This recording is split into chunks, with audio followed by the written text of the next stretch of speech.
We are getting ready for the trip of a lifetime. We're going to be taking the Squatch Dog up to Alaska. See what we did to prepare for this amazing 2-month trip in this week's Squatch Dog Adventures.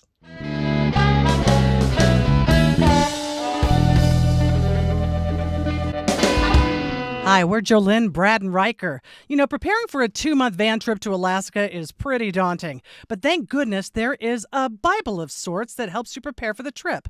It's called the Milepost, and it's an Alaska travel planner that's updated every single year. It provides suggested routes, tourist stops on a mile-by-mile basis, and it even has a large pull-out map.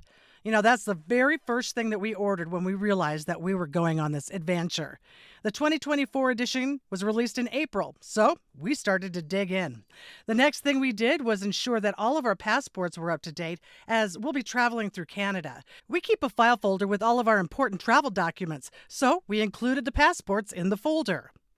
We also included Riker's vet records in that folder, specifically his rabies vaccine certificate. A health certificate is not required to cross into Canada at this time unless your animal appears to be sick. Only a rabies vaccine is required. I also made sure that Riker has a good flea and tick prevention medication. We did not include heartworm medication, as Alaska doesn't have a huge heartworm issue despite the large mosquito population. You know, speaking of mosquitoes, we loaded up on all sorts of mosquito repellents, including head nets, a thermal device, and even this bug zapping racket. Mosquitoes are said to be the unofficial state bird of Alaska, so we wanted to be prepared. As far as wildlife goes, there are plenty of big and dangerous animals like bear, moose, and cougar. So as a result, we wanted to be prepared in the event that we stumbled onto one. We made sure that we have plenty of bear spray and also got bear bells and whistles so they can hear us coming so we don't surprise them and alarm them. We also wanted to make sure that our van was ready for this long trip, so we took it to Camping World for a free 22-point inspection where they look under the hood, under the chassis, and on top of the roof.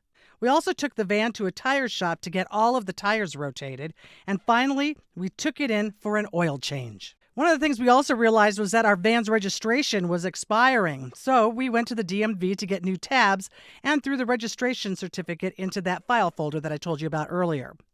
We also included our insurance information in the file folder in the event that we get into an accident. It'll be right there. You know, whenever you travel outside of your area, especially if it's outside of the country, you should always call your credit card and bank card companies to let them know so that if they see anything unusual, they'll just realize that you're out of the country. You should also call your phone carrier to make sure that you don't incur roaming charges. That can get really expensive. Finally, when you pack, make sure you bring clothes for hot and cold temperatures, and make sure that you have plenty of locks to secure your valuables. If you enjoyed this video, we would really appreciate it if you would like and subscribe to our channel. It would mean a lot. In the meantime, happy trails.